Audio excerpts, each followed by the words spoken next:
So hello, welcome to my work.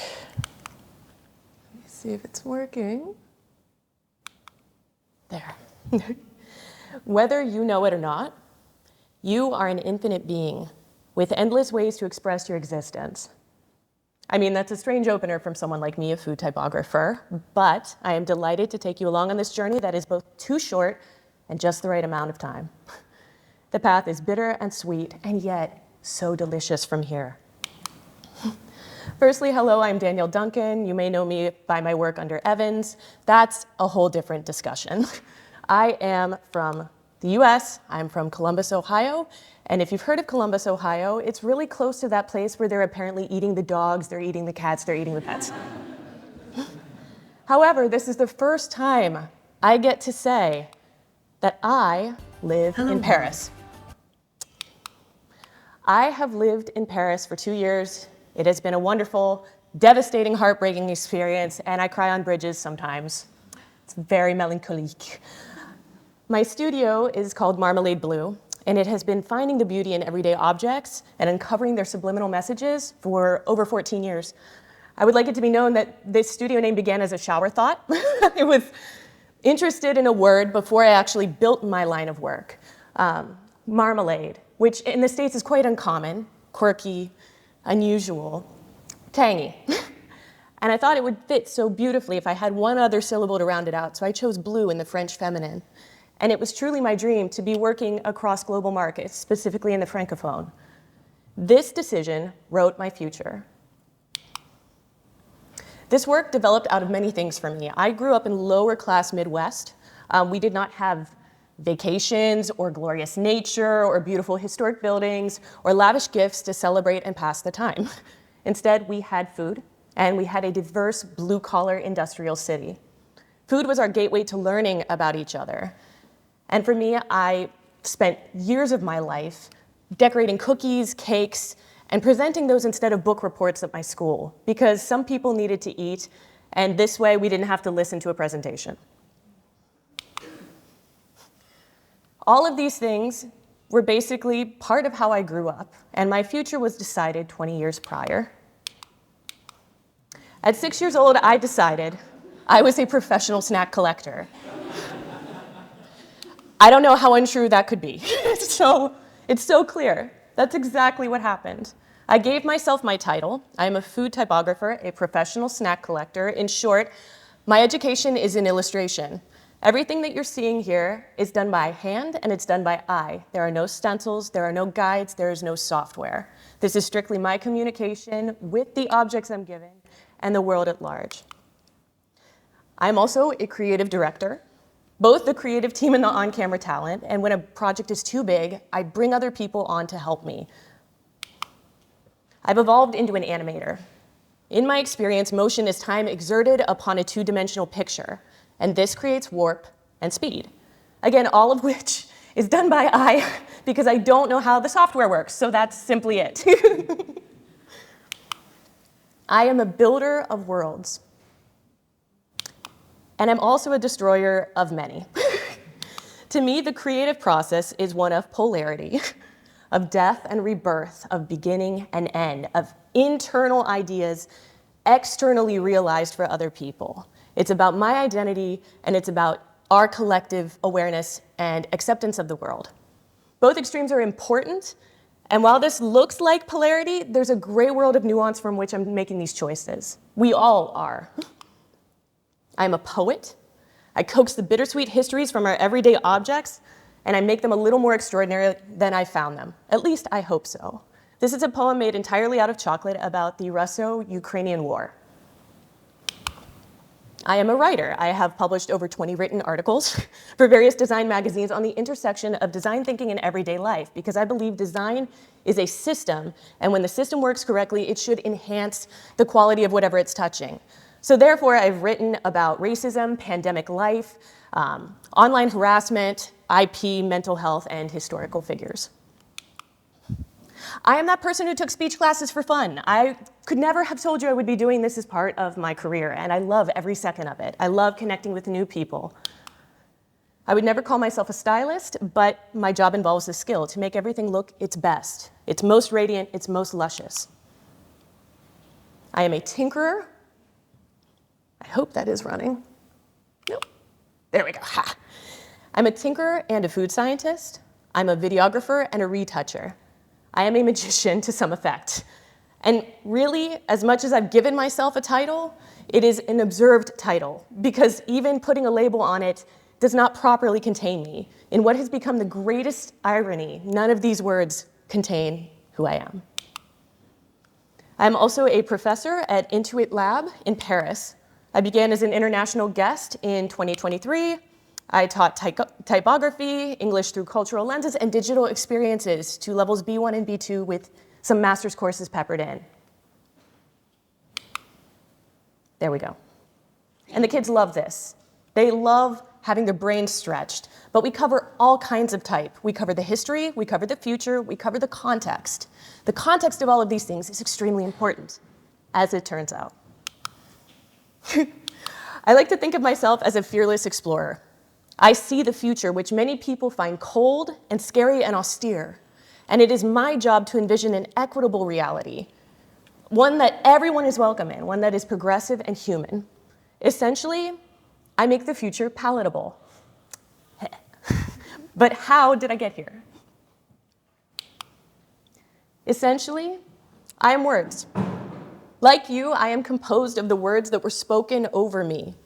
The words are the boxes and the definitions that are wrapped around our infinite light beings. These words give us form, and sometimes they restrict us, other times they unleash our potential. In my case, and I suspect yours as well, they did both. But I became words. This path is obviously not clear. It's one that was meant specifically for me alone to walk.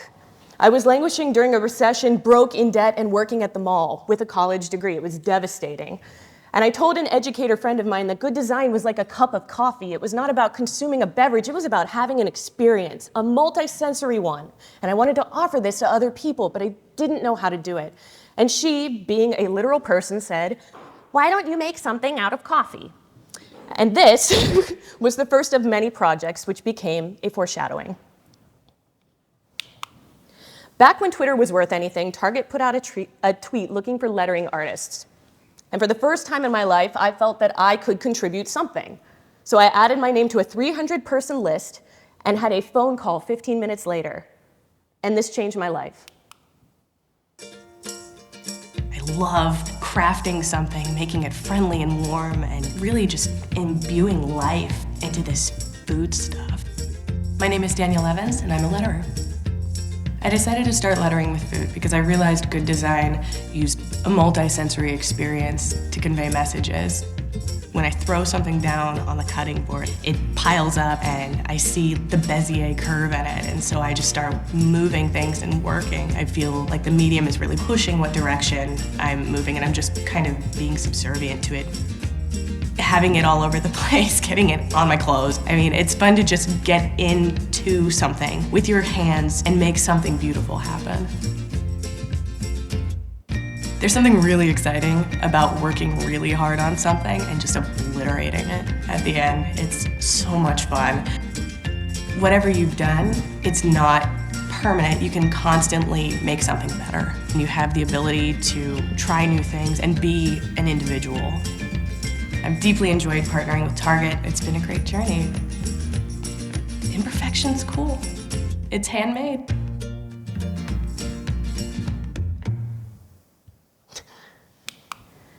The great irony of this is the world opened up so rapidly for me, and it honestly scared me. Not 2 weeks before, I was telling my friends I needed to pop into McDonald's for an application, and then McDonald's came to me. I needed to ground myself in the natural world so my mind felt safe to wander. I didn't have a traditional support system of family or friends that could hold me up as I tried to find my way in this world. So instead, the words flew from my fingertips as letter forms, as a marriage of type and illustration. My aim was never to bend the elements to my will, but to honor their essence, to coax their wisdom, and see what would come out for us. Every material, I like to think, has a bending, twisting, breaking point, just like every program, every piece of equipment in every possible medium. It is our job to figure out how to bend the world around us, to make it meaningful. And for a time, these brands let me wing their projects. They just trusted my vision. And I realized my sketches were spells. I could draw in Ohio, I could fly to Vegas to verify my ideas, and I could build a project in New York City. And somehow what I promised then was true later. Sketches are predictive, the tools of an artist everywhere to give form to the future. My sketches grew more precise and yet more mystifying as I went. Clients would say, I could not imagine what you were promising us, but this is exactly what you made. Sometimes they would ask for crazy layouts, and it felt like a challenge. I would ask myself, how far could the restrictions push me? And I found more freedom in the limits than I did in carte blanche. Food typography is shape-based thinking. It means the rule of time and motion apply differently, and we're talking about outside of the line, I am talking about form.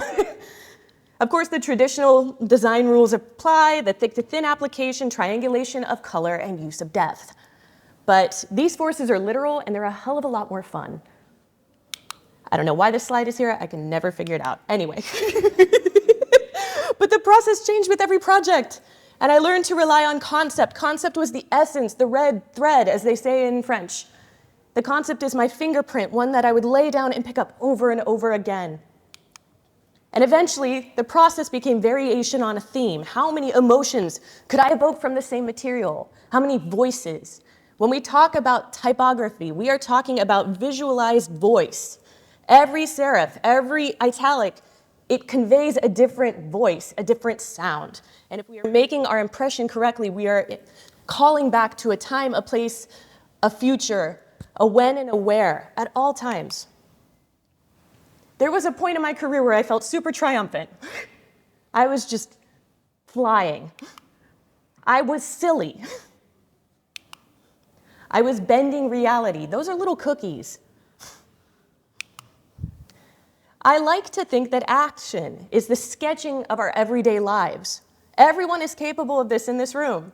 And through action, we carve a new path. We open a new door. Any action yields a result.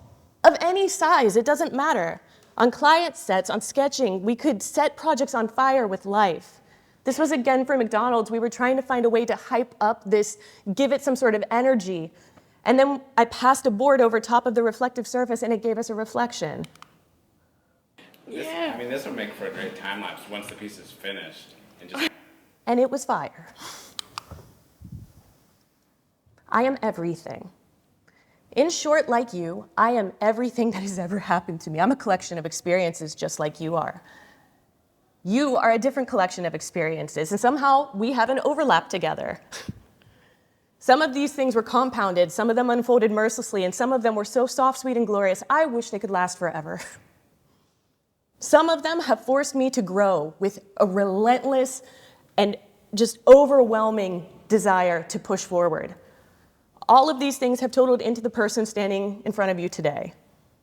I wouldn't choose some of them again, but I respect this process. Once you begin to discover, change your life. 2018 was difficult for many people. It was a brutal, formative time for me. It was the beginning of digging into this vast inner world. And it was chaotic. I tried to captain my own destiny, and it created friction in the natural order. Would I be satisfied if none of these things happened to me, though? No. I can see my parallel outcomes, and I do not know if I would be happier on another timeline. Two very specific things happened to me in 2018 that I would like to briefly share with you. The first, it was supposed to be a beautiful backpacking trip with some friends. For the most part, it was. A beautiful road trip across Utah and parts of Arizona that ended in a remote waterfall nestled in the northern Grand Canyon. Until the rains came and the flooding started, until the greatest flood in 10 years hit that area. My friends and I, we fled an avalanche, we waded through sewage and barbed wire, and we slept on the floor of the reservation school waiting for help. We were flown out by a helicopter and greeted by boulders that were lodged in people's windshields. Of several cars. It was a mess, and my group was the lucky one. This vacation was insane. It made the news. It was 6 months of trauma therapy and learning that rain doesn't always equate danger. You know, I was screaming in my closet. I was passing out, standing in puddles. I felt like I had locked myself out of my body. I had no control over it anymore, and as a lifelong athlete, this was killing me. I didn't understand how to function. I could not control my physical form. I integrated this experience with a lot of effort. That says don't go chasing waterfalls. I literally mean this. I was able to process my work with a lot of art and with the help of an intern, and I did it. And I thought it was good, and people supported me, and I was grateful. I was wrecked by the loss of physical safety, and I didn't know what to do. So I dared myself to advance with myself, not by myself. I needed to ground into the physical world again without fear, because that is where I know how to play and how to be at ease. So I rested. I did some things that made me feel one with the physical environment. I took a solo trip to Iceland. I was just going to stay in Reykjavik and be in a city, and instead I went on a road trip by myself. And if you'll notice, that picture in the middle is a waterfall. I made some artwork that's crystallized lettering. Again, it was supposed to just be in the major city, but I felt bold, and I felt okay enough to go experience this. And something really surprising happened. I discovered a delight for art that integrated into its surroundings. While I was recovering, my attention directed to another woman stealing my artwork and redistributing it to clients, the height of which peaked during my vacation experience, and I couldn't ignore this any longer. This person had a personality disorder, they were privately threatening and colluding with jealous colleagues, and the industry just tolerated it. They thought it was fine. Running out of money and options, I went public to defend myself. And you know, I expected it to go better. I thought more people would be familiar with weaponized white femininity and narcissistic tactics at work. And despite pushing on, I started experiencing those triggers again. My body began betraying me. I started withdrawing. This took years of therapy to recover from this. Most importantly, I called for the industry to acknowledge this behavior as ruinous and parasitic. Less concerned with the individual at fault, I foresaw an ugly future for us if we kept doing this. I was not the only person to ever have my work stolen, but the ramifications, it was becoming more and more prevalent. And this unlocks a new reality. I underestimated how widespread this was, to be honest. I didn't realize so many people were doing this because it feels safer. And I didn't realize so many people would perpetuate theft because they were perpetuating it. Strangely, I feel like as a community and as a society, we are given opportunities to try to do things differently and to carve a new reality. And if we take that, it leads to something more broad and interesting. If we close it, we have consequences. Enter AI. Suddenly, everyone is very panicked about AI and the potential it could take their work. I personally see it as a tool, but really, any theft of artwork starts with a human being. There is simply now a third-person machine between us. I think AI can be an amazing, collaborative, interesting tool, but we have to be willing to drive it. You'll notice, right now, it's struggling to replicate my work. I'm not so worried about this, but it has led to some outcomes for me. When this started with a human being, I decided I was going to embrace any kind of advancement, any kind of future, any kind of newness to my work. I was going to make it fresh so that this could not happen again.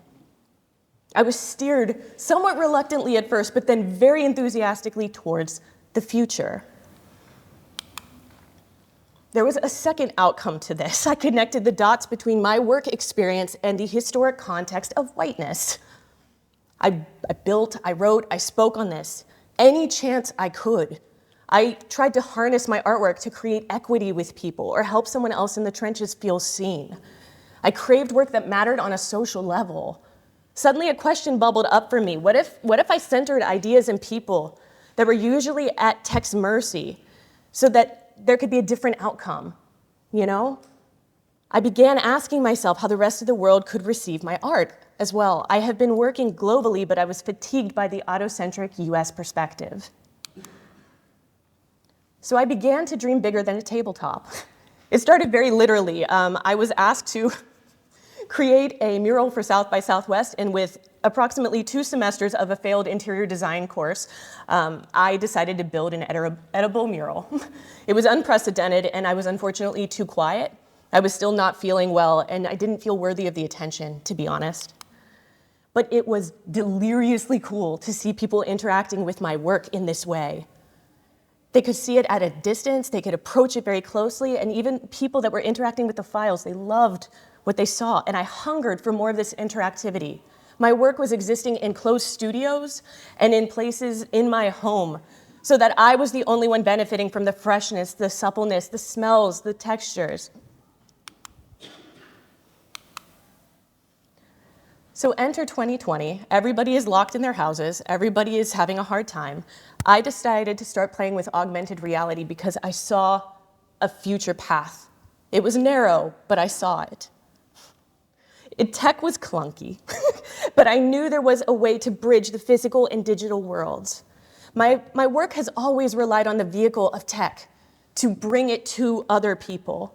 What if there was a way that I could take this obligatory presence of our phone and turn it into something more connective? What if there was a way to find hope? What if there was a way to augment our lives rather than distract from them? So in a moment of audacious delirium, I bought a ton of flowers and I began to bloom, but it was not yet the time. This led me to France, post-pandemic. I was aching for projects, I was rummaging through these old files, and I rediscovered Bloom, and I downloaded the AR app, and it was buggy, and it was a mess, but the tech had finally caught up to what I saw the future could be. There was my work integrating into the environment in one of the most famous gardens in the world. All of these outcomes required me to question my identity and my place in the world. Was I willing to explore, or would I shrink away? Would I transmute these experiences into something fruitful? You know, we're all given cards to play. The goal is to play our best possible hand at all times. So at this moment, I was struggling to get out of bed, just all of these things that had been happening, and then the pandemic on top of them, it just wrecked me. And I remember feeling so alone and unloved, and I posited to myself, in some reality, I am happy. In some reality, this is all going okay. And it was around that time I found Brian Greene's Elegant Universe, and I got very casually into physics. And he explains it with such grace, truly, and I devoured it greedily. Among the many ideas he said the conception of an outcome is the beginning of a path towards that outcome. And so I ran towards it with hope, and I began to dream about what I wanted for my life. He discussed a torus, or a donut, as intersecting dimensions. All of these outcomes are touching each other, the perceptible and the imperceptible outcomes. And all you have to do is reach across them to access the one you want. You have to make choices, and when you make a choice, it opens a door to a new reality. I was interested. This reminded me of slide rules that my grandparents took on their honeymoon, so it was a familiar concept. But then also, given my background, I had access to a dimension where my life was better, where I was at peace, where I was at love. And so I jumped. How do we build the future? And more importantly, how do we convey our findings? How do we make a path that is exciting to other people? How do we convey a future that is safe and pleasing and profitable for everyone? Some of this starts with signage. QR codes have been around for ages, but they're boring and they're functional and they don't really pique any interest. I had my sights set on France, where people are, for whatever reason, very excited by QR codes. They have a menu, a prize, a concert ticket. They're very thrilled about them. In the US, they have viruses. They're gonna blow up your computer. We don't wanna talk about those. In this case, I started developing interesting signage, even going as far as to make an edible QR code, just to see if it would work, which it does, by the way. Like, personally, I see this job, designing these, as a potential parallel to product design. It's coming. Someone will just have to pique user interest eventually. For what it's worth, when I say augmented reality, I'm not interested in filters, okay? The world is narcissistic enough, and I know most people's interests begin and end at their own noses, and that's fine. But the external world was far more interesting. I knew I could build a future that people wanted to exist within. So if it's a soft future I'm looking for, what is softer than freshly piped marshmallow? What is more thrilling than sugary soft snow? At this moment, I was starting to transcend time, and I would like to note that this QR code did not work until the very last little piece of chocolate was in place. And then I was thrilled. You see, my work ends up in the garbage faster than everybody else's. It's an inevitability. And so therefore, the tech has to precede it. What if my work could connect to you wherever you find it? What if you and I, across time and space, have an experience together, and you see all of this in its brightest, fullest, most heightened potential? I would also like to note that the QR code was built an entire year after this project was initially made. You would never know. That is the boundless nature of this work. Infinity also sometimes means type is not required, and I am okay with that. I was asked to reimagine a portrait for a private commission. There was an eccentric cardiologist who had approached me wanting an AR portrait, and he didn't know I was dabbling in this world. I hadn't really shared it. It was kismet, and even more than that, this gave me proof of income for this very new industry, a credential I needed to file my French visa. I was tasked with capturing him, which was very difficult as he is a very timid man. But on our second meeting, he disclosed that this art purchase may be happening because he was diagnosed with bipolar and this was a manic episode. But he wanted to embrace this part of himself rather than hide it in shame. He thought this would affirm his identity rather than scorn it. I should also note here that I do not know how to code. Of all of my many skills, this is the one that has eluded me over and over again, and that's okay. But the point is, I understand the logic of motion and sequence. When something appears and disappears, what makes it important, moving towards or away from a viewer? There are hundreds of sequences and layers in this project. Very few of them are static, and all of them I took myself. We decided to capture 3 facets of his personality. We captured his mania, we captured his depression, and then his job, which to him is a significant part of his identity. All 3 of these are interwoven, and yet all and none of them are him. I literally covered this man in yogurt and shot him in blacklight, and by the way, he was not excited about this part. I shot tonic water and candy in UV light, and I hung them in space, and the software crashed the whole way. I had to rebuild this several times patiently, piece by piece. I borrowed a Monet at the local museum to test it. I don't think he minded. But to build a non-existent future requires proof. Besides his mania, I had to consider his depression as well. As a doctor, he had a special access to high-end equipment, and so he scanned his actual brain and his actual chest cavity. For both of these, I continued with a full Photoshop of a body scan. And then we attached audio files.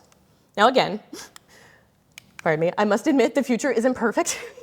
It's very wonky, and sometimes there are obstacles to realizing something new and ideal. But in these cases, laughter remained the highest form of evolution for me. I would upload the project, I would laugh at how ridiculous this was, I would try to fix it, and then I would trudge home. I dubbed this portrait of a man, not correlating that there's a Magritte portrait of the exact same name with the exact same concept of an apple in front of his face. In this way, the history informed the future, somewhere. This picture of Kevin hangs in his home, but it is available anywhere if you have the code. All you need is an obliging wall.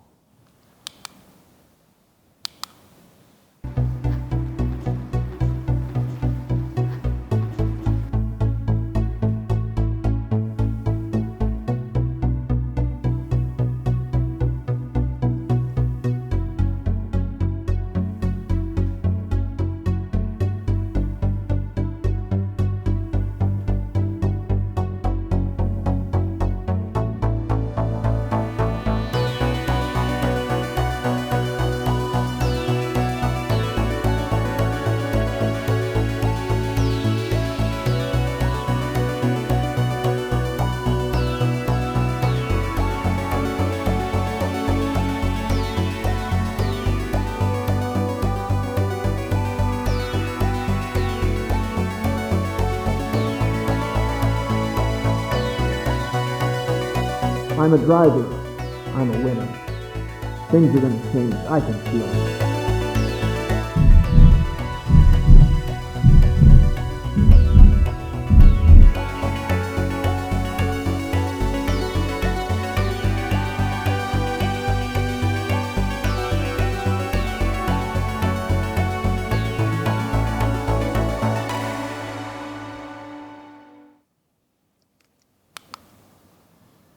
My story has become so specific it could not belong to anyone else, and the French government agreed they did in fact grant me my visa.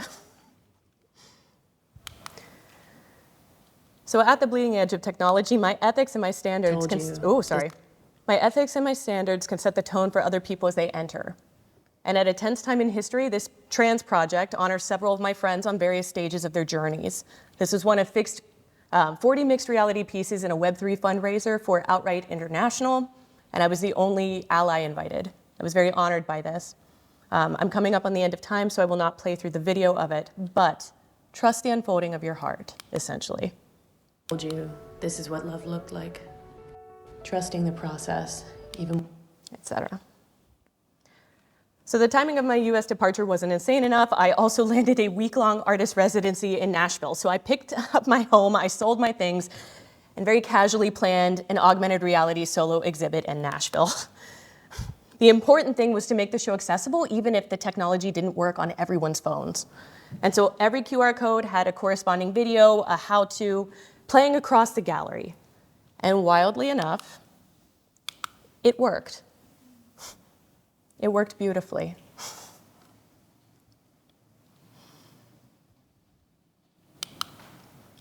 I cannot fully explain my first year in France. You would never believe it all, but I had domestic safety issues, I had insecure housing, and I had a cancer scare alone in a foreign country. And I had to decide what kind of future I wanted for myself. I have been deciding what I thought I could do for everyone else, but this really made me sit and think, what could I offer for me? And as much as I could choose, I chose to live, and somehow I am still here, and that is victory enough. France is a very solitary place, especially for Americans. We just struggle with the assimilation process. The loneliness is all-consuming, and on top of that, Paris was bracing for the Olympics as the government promised closures, crowds, all kinds of chaos. Most people left for the summer, and I asked myself in this moment, the city is hard enough to navigate on a normal day. Is there any way I can welcome all of these people coming to my new home? Could I be of assistance? So I decided to make a very ambitious project. I had willing students, at one time one boyfriend with a patisserie degree, and a handful of other professionals that aided me. All of my contributors, but one, were people of color, and all but one were women. They were the very best for their roles, and I was determined to honor them with this project. I made a project called Hello World, where I welcomed 19 different countries with 20 different languages, 20 different cuisines to come to Paris. I made videos, I made photos, and I put this also in AR. welcome the world. We must make a place for everyone.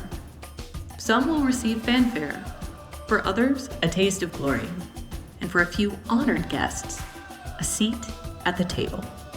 From the city of light and love, the world capital of cuisine, Marmalade Bleue presents Hello World.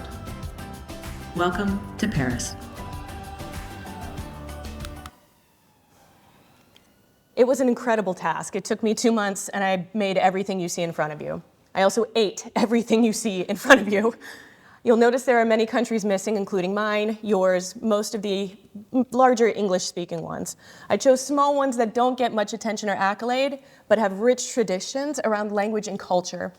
I chose places where I wished to work, and I chose places for people that I loved and cherished. Paris is full of rich backdrops, and the Olympic houses assisted with this by creating, more of them. And so I went full-on reporter, not only to share the work, but also food, dance, and my general foolishness. Here we go. There we go. Some parts of the world right now are particularly war-torn, and so for those suffering, I assume a desirable future is simply peace. And so when I could, I chose some of the most respectful and peaceful surroundings, the most elegant locations I could find, And it was incredibly important to bring dignity to each of these countries I highlighted, even when being silly and unserious. So, here we go.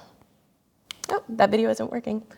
But suffice it to say, my whole aim with this project and with this work is to tell you about a future I see is possible. And the crazy thing is, you get to contribute to this work by just hearing it.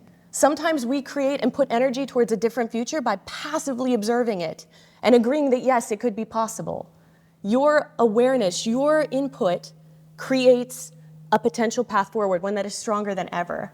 And in a world right now that is so full of chaos, one of the easiest, fastest, and most beautiful ways forward are through language, through our food, and through our connection to one another. Thank you very, very much.